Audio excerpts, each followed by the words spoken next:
Supportrices, supporters, fans de l'OL, bonjour à toutes et bonjour à tous, bienvenue sur ma chaîne de l'OL. Il est là, le fantastique, le Messi, Jeff Tuch. Quel plaisir de vous retrouver après un petit temps d'absence. Et ouais, il y a du boulot les gars, on ne peut pas passer ma vie à faire des vidéos, même si je sais que je vous ai manqué. Dédicace à mon petit cousin tout de suite, bam, Bae, on va faire un bon kiff assez rapidement, je l'espère. Vince, ah oui, le numéro 10, Steven Gerrard de l'UGA, au bon souvenir, et moi en numéro 6, et Fredo aussi qui marque du sur les vidéos, je vous passe le salut.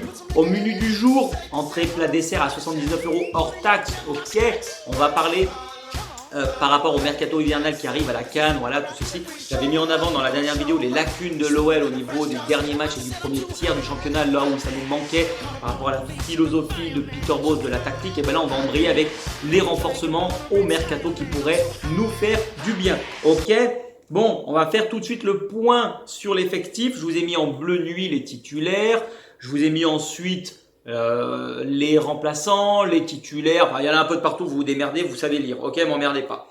Vous aurez reconnu le style FM, et ouais, le style FM, oh, j'ai commencé en 97 moi avec l'entraîneur, magnifique. Tu prends le contrôle de l'autre équipe, tu gagnes 20-0, tu mets des amendes, statut indésirable, tu te payes Ronaldinho, Zidane, Figo, tu les avais pour 1 million d'euros, c'était le bon vieux temps, ok.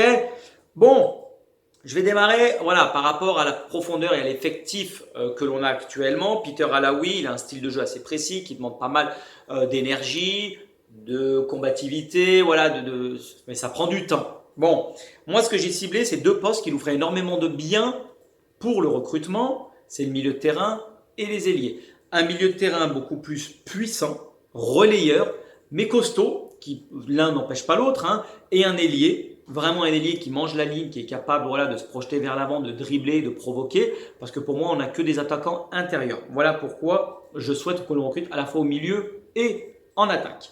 Au niveau du gardien et de la défense, je ne toucherai à rien. Lopez, Pollersberg, Barcola dans les cages, ça suffit. Anto, ouais, j'étais un peu sceptique ces derniers temps, il y a eu du bashing aussi, à tort ou à raison, les deux dernières saisons, tu n'étais pas du tout dedans.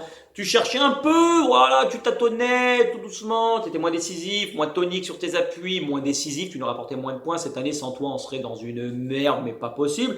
Pollersberg, dommage, il n'y a pas la coupe Pinocchio de la Ligue, parce que tu mériterais d'être vu plus régulièrement. Après ton match contre Saint-Etienne, une fois que tu es rentré, l'expulsion d'Anto, et celui qui a suivi contre Monaco, tu nous as sauvé, tu as maintenu l'équipe à 0-0 avec de beaux arrêts. Bah, c'est dommage, mais je trouve que pour l'instant, le titulaire et la doublure font le taf. Et en grand espoir, on a Barcola qui mériterait d'être vu, mais sur le plus long terme. Voilà. Au niveau de la défense, pas de recrutement pour moi. On a Emerson Henrique à gauche. Alors Henrique, on démarre, mais voilà, ils viennent des deux brésiliennes, c'est pas Roberto Carlos, hein. Ah ouais, donc voilà, moi je suis critique, mais il fait ce qu'il peut avec ce qu'il a, et c'est déjà pas mal, ok. Emerson, faut le signer. Ah, Olas, tu sors les bifetons, hein. Attention, pas de crabe dans les oursins et dans les poches, hein. Tu signes, tu payes parce que c'est un excellent joueur. À droite, pour l'instant, je dis bien Dubois et Malo Gusto, je les garderai. Dubois, c'est dommage qu'il ait été mis capitaine parce que ça nuit à l'émergence de Malo Gusto. Dubois, il est trop irrégulier. Pour moi, il n'est pas capitaine. Il ne mérite pas d'être capitaine de l'OL, mais ça, c'est un autre débat. Et Malo Gusto, alors en plus, j'ai lu certains, oh là là, mon Dieu, les tics, oh, vous arrêtez. Malo Gusto, c'était Cafu, c'est devenu Chimbanda après le match contre Prague, ok. Il s'est loupé, on aurait dû le sortir, il n'aurait pas dû prendre de rouge, voilà, naïveté, voilà, et c'est un gun, il démarre, donc arrêtez de vouloir à ce que le mec soit titulaire, qui réussisse tous les matchs, c'est un excellent joueur, c'est l'apprentissage du haut niveau, laissez-le tranquille, et les mecs qui critiquent en bouffant des chips dans le canapé, moi j'en veux pas, ça m'énerve, ok, hors de question, il est devenu mauvais, faut recruter à droite, ça nous manque, machin. Arrêtez, vous connaissez rien au foot, ça me saoule, ok. Dans l'axe, on a Denayer, Boateng, pardon, même si Denayer, je trouve qu'il est trop irrégulier cette année. Derrière, on a Diomandé da Silva qui tiennent la baraque, on a Loukeba en grand espoir. Je trouve que voilà, on a ce qu'il faut au niveau de la défense, de la charnière. Diomandé, ça sera le futur titulaire parce que Boateng, il est plus tout jeune, l'ami, hein, il tient plus trop sur ses guibolles. Mais voilà, je pense qu'à ce niveau-là, il n'y a pas besoin de recruter. Ok, on va passer au milieu de terrain tout de suite parce que c'est là où je pense qu'il y a un gros bémol. C'est là où je recruterai déjà parce qu'on a deux milieux relayeurs mais au profil similaire. On a des bons manieurs de ballon, capables de casser les lignes, de se projeter vers l'avant. Ils aiment bien toucher la balle, vous voyez. Mais ça manque de physique, ça manque de puissance. On a Thiago Mendes en doublure. Alors je l'ai mis en doublure en rouge parce que c'est un élément important de l'effectif. Il n'est pas tout jeune, il a de l'expérience. Donc je pense que dans dans la mentale, enfin, dans la tête de Peter Bose, c'est pas que un mec de rotation. On a Habib Keita qui est régulièrement dans le groupe, il joue jamais. Mais bon, à voir sur le long terme. Et Da Silva qui est l'autre grand espoir sur FM, c'est un crack, l'ami. Giera reste au chaud, passe l'hiver au chaud. Tu t'es fait les croiser 2 fois, mon pauvre, aux 2 genoux. Mets ta laine, ne dors pas trop près du radiateur, bois une verveine, tranquille, tu te couches à heure précise, tu mets ton réveil, ok, bon, et tu vas bosser. Mais tranquille, ok, prends ton temps. Il n'y a pas le feu au lac. Ne foutez pas le feu à la niche. Nous manquait un profil beaucoup plus physique dans l'entrejeu, un mec voilà, capable de relever la densité. Quand l'adversaire vraiment voilà, met un peu plus de hargne et de combat, ça joue des coudes, hein, pousse-toi de là que je m'y mette. Il faut un mec relayeur. Tu peux être aussi bien technique que puissant et physique. Ok, l'un n'empêche pas l'autre. C'est ce qui nous manque, je trouve. Et un mec capable de rester en place. Quand on commence à prendre l'eau, un mec qui va coordonner les déplacements, hein, qui met devant la défense, il fait rideau. Ok. Quand tu vois un mec qui est capable sur le terrain de se défoncer, qui se casse la tronche, voilà, qui finit lessivé, et ben ça entraîne les autres. Et je pense que c'est ce qui nous manque et qui serait complémentaire à Bruno G ou Cacré sur certains matchs. Ok, que ce soit dans le derby, que ce soit contre Lens, que ce soit à Rennes, je pense que c'est ce qui nous a manqué et c'est ce qui a provoqué aussi une faillite dans l'entrejeu. Ok. Un mec, il faut qu'il aille charbonner, hein, sans balai, qui font se tête baissée, t'apportes une densité, quand tu vois que ça commence en haut, ça chicore un peu en face, bam, tu sors une salade de revers et tu les fous, voilà. Quand le bateau tangue, il faut des mecs de l'équipage capables de porter l'effectif, ok. Et je vais mettre un carton rouge tout de suite. Regardez, j'ai du mal, bam. J'ai lu et vu Cacré, en gros c'est une banane.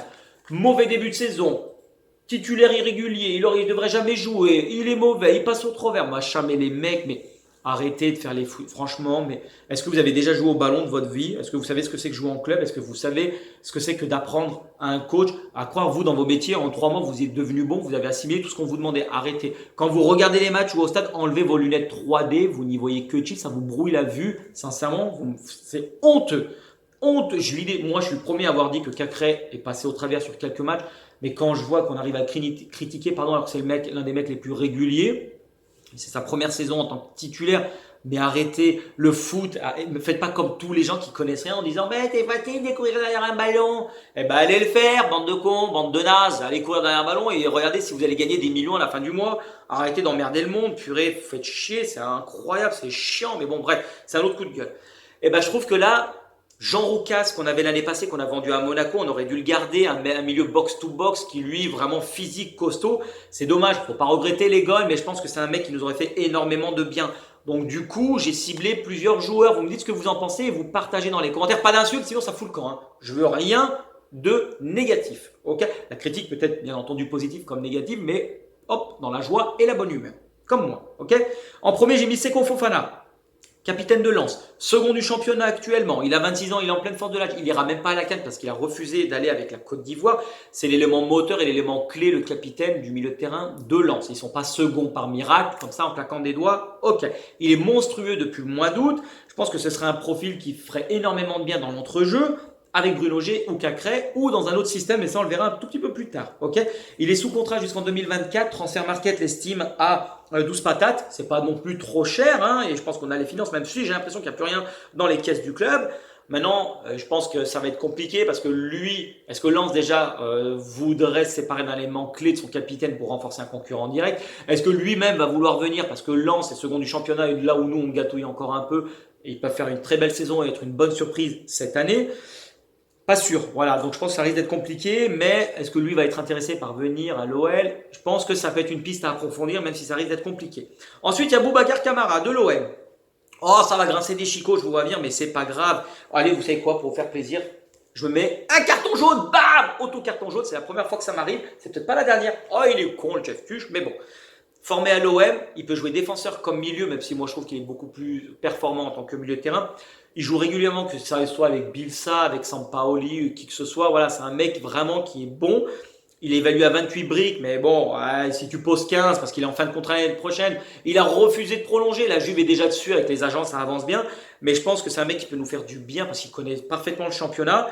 Et franchement, si on pouvait se le faire, c'est quand même compliqué. Mais bon, si la Juve est dedans, ça veut dire que tu as déjà 27 longueurs de retard. C'est compliqué, mais il apporterait un bien énorme au milieu de terrain. Je pense que voilà, c'est une piste à creuser quand tu sais qu'il est en fin de contrat. à voir. Maintenant, avec Eva Longoria, on sait très bien que les relations avec Jean-Michel, bah, c'est compliqué. Mais bon, pourquoi pas? Dieu est grand. Ouais, bon. Thiemo Bakayoko, c'est le deuxième profil que je prendrais. Lui, je pense qu'il peut nous faire du bien.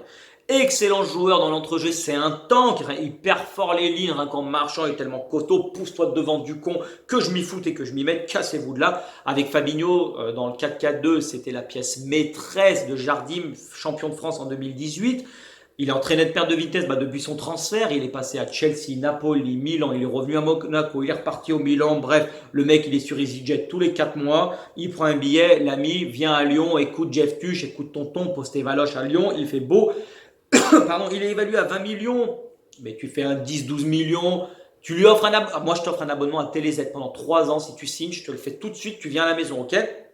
Fais-nous une paqueta. Franchement, je trouve que ce mec-là, ça peut faire énormément de bien. Je pense que pour se relancer à l'OL, ce serait du beurre. Ok, écoute tonton, Thiemoué, viens à la Casbah, il y a ce qu'il faut.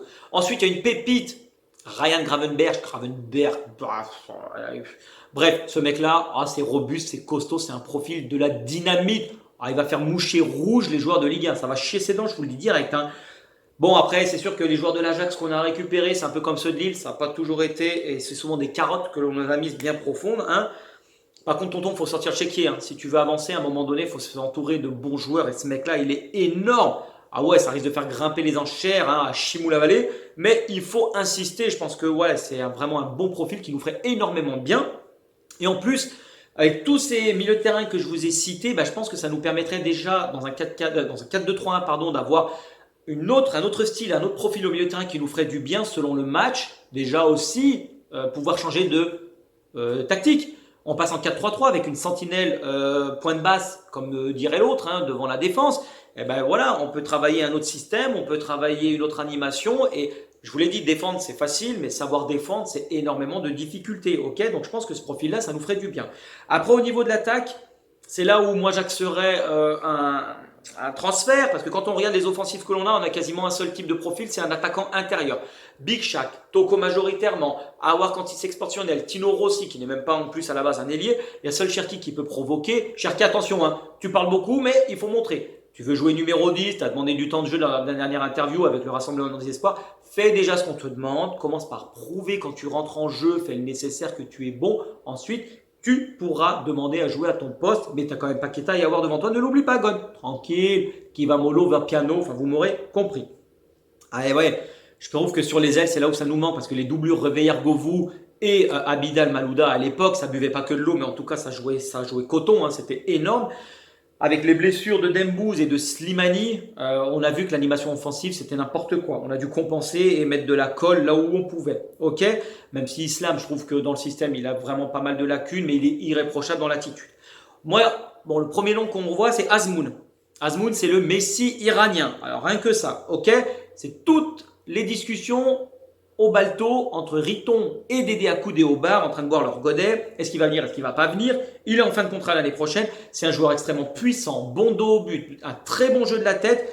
Il pèse sur les défenses, il est capable de vraiment mettre en avant tous les ailiers et les latéraux pour maintenir un bloc et le faire remonter. C'est un joueur extrêmement intéressant. Il peut évoluer également sur une aile. Il est rapide et puissant. Donc il peut libérer des espaces, ce serait bon pour nous, bon pour nos attaquants. Il est évalué à 25 millions, tu te touches la nouille et tu te touches le kiki, transfert market. Il est dans un fin de contrat dans 6 mois, arrêtez vos conneries. À 10-15, on peut l'avoir. Maintenant, est-ce qu'on va le signer? On verra. L'autre nom qui ressort régulièrement, c'est Corona. Corona, alors lui, il est ailier, il est mexicain. Oh, on va manger du tacos, moi je vous le dis, et des fajitas. N'oubliez pas, c'est super bon. Il a refusé de prolonger, donc Porto, allez, tu dégages, tu vas sur le banc de touche, t'emmerdes tout le monde, direction la buvette, tu prends même pas de casse-dalle. Prison, case, allez, terminé. C'est un ailier pur, il mange la ligne. Comme on est dans le métier, vraiment, voilà, lui, c'est un mec qui provoque sans arrêt. Je trouve qu'il ferait énormément de bien. En fin de contrat aussi, de toute façon, on prend que des joueurs en fin de contrat parce qu'on n'a plus un rond. Il partira pour bien entendu moins que les 30 millions annoncés. Par contre, attention, le Milan est déjà dessus. Les gones, allez-y, putain, mais recrutez-moi des joueurs, faudra batailler. Mais on y croit, ça peut faire du bien. Ensuite, 2 autres noms que j'ai cités. Mohamed Ali Chaud, quel beau prénom, ça n'a rien à voir avec le boxeur. Je ne sais même pas comment tes parents ont pu t'appeler comme ça, mais c'est très joli. Pourquoi pas, tu le portes très bien. C'est un joueur en devenir, il a 18 piges, c'est un record de précocité, c'est celui qui a foulé de l'année 2004, là, le premier joueur à avoir foulé les terrains de Ligue 1, c'est énorme sur le pré, franchement à son âge, il a que 18 piges, à l'aller il nous avait mis dans un bouillon, il nous avait fait énormément de mal le gol, Il est un peu rentré dans le rang, mais c'est normal. Tu apprends, c'est l'apprentissage voilà, du monde professionnel. Mais c'est un excellent profil capable d'évoluer en attaque comme sur une aile. Un début de saison tonitruant et je pense que voilà, ça peut être un joueur intéressant. Il est évalué à 10 millions. Ça peut être vraiment sympa d'aller le chercher. Attention par contre, Momo. Muscle ton jeu. Muscle ton jeu, Robert. Si tu muscles pas ton jeu, fais attention. Eh oui, écoute, Mémé Jacquet, notre référence absolue, l'idole du peuple. Faut écouter ce qu'on te dit, ok? Ensuite, Randal Kolo Muani. Eh ouais, un autre profil fin, comme un filet de vinaigre, je gâtouille. Eh ouais, Kolo Muani, fin de contrat en 2022. Putain, si on peut le rapatrier en janvier, là, c'est magnifique. Tu mets 7-8 millions, tu l'as, il est à toi. Tu poses un petit bifton, allez, faites-le. Putain, c'est bon. Un peu le même profil que Shaw. Eh ouais, il peut jouer devant ou sur une aile. C'est un jeune avec pas mal de promesses. Il est bon avec Nantes. Hein, il réalise une bonne première partie de saison. Il peut jouer devant. Il a de la fougue. Il est jeune. Il va vite. Il est vif. Il est rapide sur ses appuis. Il réalise un très bon début d'exercice, comme je vous l'ai dit. Évalué à 10 patates, mais comme je vous l'ai dit, voilà, il reste 6 mois de contrat. Allez, ramenez-le. Putain, mais faites-moi plaisir. Mais bon, dites-moi ce que vous en pensez dans les commentaires. Est-ce que vous avez d'autres noms que vous verriez? N'hésitez pas à les citer, qu'on puisse échanger en tout bien, tout honneur. Conclusion. Vous me dites qui vous verriez nous renforcer. Je vous mets une photo aussi de tous ceux qui sont en fin de contrat en 2022. Vous me dites qui vous voulez. Regardez, il y a de sacrés bons noms. On appelle le Père Noël ensemble, c'est 7 € la minute, plus le prix d'un appel. Ok, et on voit qui on peut avoir. Bon, la CAN. La CAN, ça va déterminer un peu ce que l'on va pouvoir recruter ou pas. Parce que n'oubliez pas qu'on va perdre Diomandé, Karl Magic, Islam et Tino Rossi. Ok, donc on va un peu plus s'affaiblir au niveau de l'attaque, en espérant, je prie, louer le Seigneur, que Dembouz va revenir. J'allais dire Memphis, mais lui, il s'est déjà barré. La CAN, elle aura lieu du 9 janvier au 6 février. Je vous mets une photo, ok. Donc il y a 5 matchs de championnat également que je vous mets, qu'on va pouvoir et qu'on devrait louper avec ces internationaux. Paris, 3, le derby, Monaco, Nice, plus le match de Coupe de France qui sera le premier en 2022. Ah là, je vais vous résumer ça en une phrase. C'est le Mimi, c'est le Rara et c'est la mémerde. Ah, je peux pas dire mieux, c'est la mémerde. Ok, ils ont eu du pif, nos confrères de la CAF, de foutre ça en plein mois de janvier, alors que nous, on a des matchs extrêmement importants. Maintenant, je vais pas faire le rageux, jouer avec sa nation, je trouve que c'est ce qu'il y a de plus beau. Je vous souhaite d'aller loin, de performer. Maintenant, ceux qui sont éliminés, on les récupère au fur et à mesure pour les matchs importants du mois de janvier. Et c'est tout bénef pour nous. Ce sera tout pour cette vidéo. Voilà, un grand merci à toutes, un grand merci à tous. Il y a énormément de vues, des commentaires, ça me fait plaisir. Donc n'hésitez pas à laisser vos commentaires, à partager vos opinions. Je suis de retour, j'ai fait le salon du mariage tout le week-end, j'ai les guibolles en feu. Oh, j'ai dû faire poirier toute la nuit pour faire redescendre le sang, c'était la folie. On se retrouve en milieu de semaine, en attendant le match de Marseille la semaine prochaine. Portez-vous bien, l'Olympique Lyonnais restera une formidable raison d'être heureux. Et n'oubliez pas, faut être fort dans la vie parce qu'elle ne vous fera pas de cadeau. Allez, tchuss les gones.